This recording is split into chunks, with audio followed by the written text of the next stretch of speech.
दोस्तों हाल ही की बात है, इनफैक्ट कल की, मैं कश्मीर में था। कश्मीर सिर्फ श्रीनगर नहीं, आगे अनंतनाग, लेथपुरा, ये पुलवामा वाला एरिया, ये सब मैं पूरा घूम कर आया, लोगों से मिलकर आया। उसमें सिविलियंस शामिल थे, उसमें काफी लोग ऐसे शामिल थे जो कि दुकानें अपनी लगाते हैं डल लेक में, जिनका शिकारा का काम है, या होटल के ओनर्स हैं, रेस्टोरेंट के ओनर्स हैं, उनसे बात हुई। आदूस एक बहुत बड़ा फेमस रेस्टोरेंट है, वहां पे जाके लंच करा, कश्मीरी वाजवान खाया। टूरिस्ट्स की वहां पे भरमार है। आज की तारीख में टूरिस्ट्स इतने हैं कि मैं आपको बता नहीं सकता। जबरदस्त किस्म के ट्रैफिक जैम्स हो रखे हैं। लाल चौक में ट्रैफिक जैम मैंने कई सालों के बाद देखा। पैर रखने की जमीन नहीं है। 45 मिनट लग गए हमें, जबकि 45 मिनट का पूरा श्रीनगर नहीं है। अगर आप श्रीनगर के एयरपोर्ट, जो कि असल में बडगाम में है, वहां से अगर आप जाएं तो 45 मिनट में तो आप पहुंच जाएंगे साउथ कश्मीर, लेकिन हमें 45 मिनट ट्रैफिक जैम में लग गए। खैर, things are getting back to normal. चीजें वापस नॉर्मलाइज हो रही हैं कश्मीर वैली में, कश्मीर घाटी में। धीरे धीरे धीरे सब कुछ पहले जैसा हो रहा है। हां, आइसोलेटेड केसेस हैं, इक्का दुक्का केसेस हैं किलिंग के, जहां पे जब मैं वहां पे था, वहां पे तौसीफ नाम के एक कांस्टेबल को, जम्मू कश्मीर पुलिस के कांस्टेबल को, उसी रात को उसको घर के बाहर उसके गोली मार दी और वो शहीद हो गया। और उसके बाद एक शॉपकीपर का असिस्टेंट था, उसको भी मार दिया। तो ऐसे दहशत फैलाने के पाकिस्तान के जो गुर्गे हैं, वो सब कोशिश करते हैं और इक्के दुक्के केसेस ये करते रहते हैं लोगों को मैसेज पहुंचाने के लिए। और सबसे ज्यादा, लोगों से ज्यादा ये जहां से फंडिंग आती है, यानी पाकिस्तान से, उन लोगों को मैसेज पहुंचाने की एक कोशिश है कि साहब हम जिंदा हैं, हम सांस ले रहे हैं, आप हमें पैसे देते रहिए, हम कश्मीर में दहशत फैलाते रहेंगे। दुकानदार को मार दिया, गोलगप्पे बेचने वाले को मार दिया, इसको मार दिया, उसको मार दिया। कब पुलिस वाला निहत्ता जम्मू एंड कश्मीर पुलिस वाला, उसको गोली मार दी। अच्छा दोस्तों, आज का जो टॉपिक है वो ये नहीं है कि टारगेटेड किलिंग्स क्या हो रही है कश्मीर में। मैं आपको एक और चीज बताना चाहता हूं। कश्मीर घाटी में हुआ क्या है 1931 से, अगर आप ले लें, पुराना इतिहास है, मैं ज्यादा विस्तार में इसको बात नहीं करूंगा, इसके ऊपर या डील नहीं करूंगा, लेकिन एक के बाद एक वहां पे एक झूठा नैरेटिव फैलाया जा रहा है कश्मीर में। और ये जो नैरेटिव है, ये जो बयानिया है, ये पुश्त दर पुश्त चल रहा है। और वहां पे जो कश्मीर के अंदर कश्मीरी मुसलमान है, या वो कश्मीरी मुस्लिम बच्चा हो जो स्कूल में पढ़ रहा है या कॉलेज में पढ़ रहा है, टीनेजर हो, मैं काफी हद तक उनकी भी गलती नहीं मानता। क्यों? क्योंकि वहां पे कश्मीरी पंडित है नहीं, वहां पे कश्मीरी हिंदू जो हैं वो ना के बराबर हैं। रेयर कोई ऐसी क्लास होगी, आप समझ लीजिए एक क्लास में 50 स्टूडेंट हैं। एक उदाहरण दे रहा हूं आपको, वो कोई अकेली क्लास होगी जिसमें एक हिंदू होगा या एक सिख होगा, बाकी पूरे के पूरे 50 कश्मीरी मुस्लिम। अच्छा, इसमें क्या नुकसान क्या होता है? हमें हर समय इंडिया में यह फायदा रहा, हमारी क्लास में हिंदू भी थे, क्रिश्चियन भी थे, सिख भी थे। एक दूसरे के त्योहारों में शामिल होना, एक दूसरे के घर जाना, खाना पीना खाना, एक हेल्दी अपब्रिंगिंग थी। और मैं जो कश्मीर के बच्चे हैं, मैं उनको भी इसमें दोषी नहीं मानता, उनको गुनहगार नहीं मानता, उनकी गलती है नहीं वैसे भी। और बच्चे फिर बच्चे होते हैं, वो दिल्ली के बच्चे हों, कश्मीर के, राजस्थान के, तमिलनाडु के बच्चे फिर बच्चे होते हैं। प्रॉब्लम यह आ गई है कि यह दूसरी नस्ल है जिसने कश्मीरी पंडित नहीं देखे, जिसने कोई इक्का दुक्का सिख देख लिया तो देख लिया, इन्होंने सिख नहीं देखे, इन्होंने ईसाई नहीं देखे। तो इनकी जो अपब्रिंगिंग हुई है, और वो हमारे साथ, आप समझ लीजिए अगर मैं किसी स्कूल में पढ़ूं और उस स्कूल में 2000 बच्चे हों, एक उदाहरण दे रहा हूं आपको, मैं स्कूल में पढ़ रहा हूं, 2000 बच्चे हैं, और वहां पे सिर्फ एक ही कम्युनिटी के, वो हिंदू ही हों, तो मुझे तो दूसरा कैसा है, दूसरे मजहब का बच्चा कैसा है, उसके रीति रिवाज क्या हैं, उसके कस्टम्स क्या हैं, उसके मां बाप, उसका घर, ये तो मुझे कभी पता ही नहीं चलेगा। तो मैं कुएं का मेंढक बन जाऊंगा, मेरी दुनिया वही महदूद रह जाएगी। तो जो इंडिया की जो डाइवर्सिटी है, ये इंडिया की डाइवर्सिटी जो है, ये भारत की शक्ति है, ये भारत का सुपर पावर है। ये लोग कहते हैं नहीं सर ऐसा कैसे हो सकता है, मैं आपको बताता हूं, मैं आपको प्रूफ करूंगा।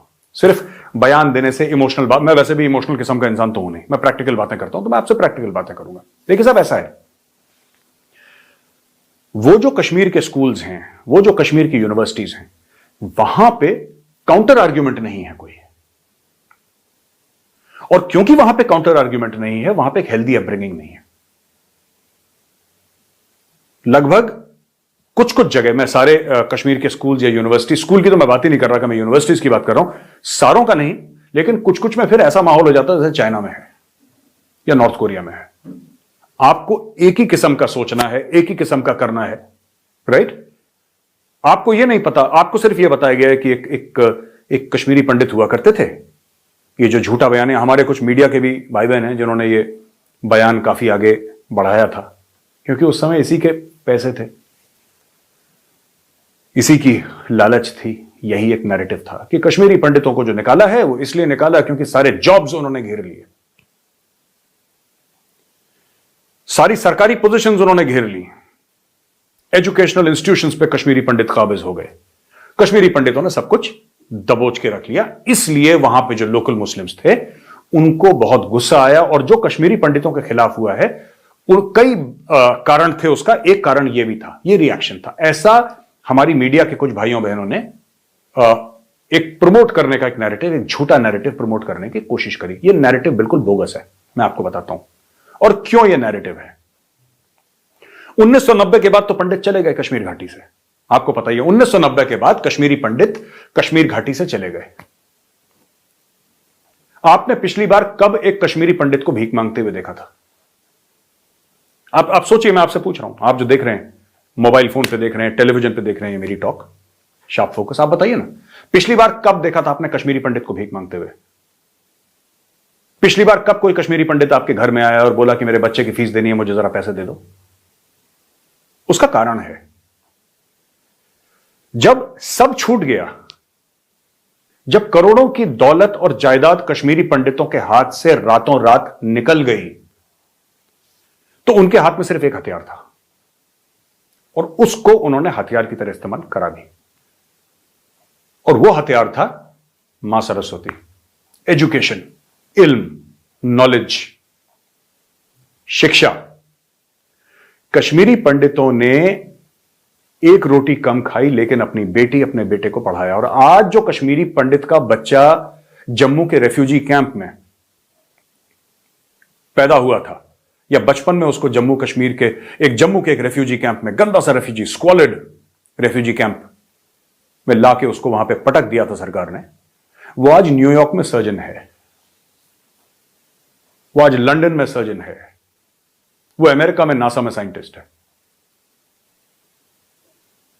तो जिन लोगों ने, जिस कम्युनिटी ने, खासतौर से कश्मीरी पंडितों की बात कर रहा हूं, जिन लोगों ने एजुकेशन को, शिक्षा को, तालीम को अपना सब कुछ माना, आप उस कम्युनिटी को कैसे दबा सकते हैं? तो ये सब जो इल्जाम लगाए कि उन्होंने सब कुछ घेर लिया था और हर चीज पे काबिज हो गए थे, और सरकारी नौकरियों पे भी, आज उनको नहीं चाहिए सरकारी नौकरी। आज की तारीख में मैं जिस कश्मीरी पंडित से बोलता हूं कि भाई आप कश्मीर जाना चाहते हो, उन्होंने न्यूयॉर्क में कश्मीर बना लिया, उन्होंने दिल्ली में, बंबई में, कलकत्ता में, बैंगलोर में, हैदराबाद में, चेन्नई में कश्मीर बना लिया, उन्होंने लंदन में, फ्रांस में कश्मीर बना लिया, उन्होंने बेल्जियम में, इटली में कश्मीर बना लिया, कनाडा में कश्मीर बना लिया। वो जहां गए सक्सेसफुल हो गए, क्योंकि एजुकेशन का पीछा नहीं छोड़ा उन्होंने। कम खाना खाया, एजुकेशन का पीछा नहीं छोड़ा। आज की तारीख में कश्मीरी पंडित कम्युनिटी सक्सेसफुल है। हां, वो कश्मीर वापस जाना चाहते हैं, लेकिन उनके कारण इकोनॉमिक नहीं है, उनके कारण इमोशनल हैं। यह हमें समझने की जरूरत है।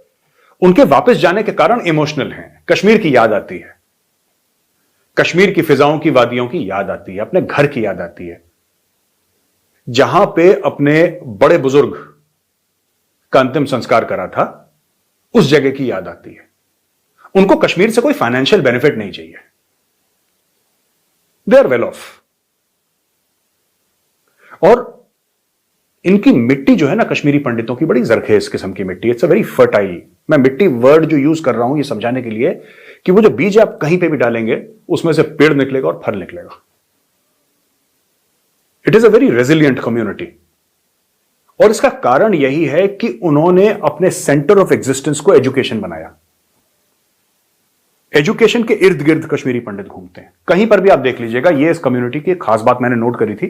एजुकेशन पे कश्मीरी पंडित अपना घर बेच देगा अपने बच्चों को पढ़ाने के लिए, which is why they are successful. इनके पास एक ही हथियार था, वो हथियार वो इस्तेमाल कर रहे हैं। अब मैंने कई कश्मीरी मुस्लिम से भी बात करी और मुझे एक बात पता लगी वहां पे कि कश्मीरी मुस्लिम्स के लिए भी बहुत फायदेमंद है अगर कश्मीरी पंडित वापस घाटी में जाएं। कैसे जाएंगे, सरकार को क्या करना चाहिए, वो अभी बताता हूं, लेकिन क्यों ऐसा। पहली चीज तो यह है कि अगर आप कश्मीरी पंडित को उसका घर श्रीनगर में, उदाहरण के लिए रैनावाड़ी में उसका घर था, एक लोकेलिटी है रैनावाड़ी, मानिए उसका घर था रैनावाड़ी, अगर आपको उसका घर वापस दे देते हैं तो उसको अच्छा लगेगा। इसलिए नहीं कि उसको प्लॉट चाहिए, उसको इमोशनली अच्छा लगेगा कि मेरे बाप दादा परदादा इस घर में पैदा हुए, मेरी यादें जुड़ी हैं। उसका घर ग्रेटर कैलाश में है, उसको घर चाहिए नहीं रहने के लिए, उसके पास पैसा है। याद है मैंने क्या बोला था, education, using education as a tool. और जो वेपन है, मैं नेगेटिव सेंस में नहीं बोल रहा। जब आदमी डेस्परेट होता है तो हथियार ढूंढता है। किसी का हथियार उसकी जबान होती है, किसी का हथियार उसके हाथ होते हैं, किसी का हथियार उसका दिमाग होता है। कश्मीरी पंडित कम्युनिटी का जो हथियार था वो था एजुकेशन।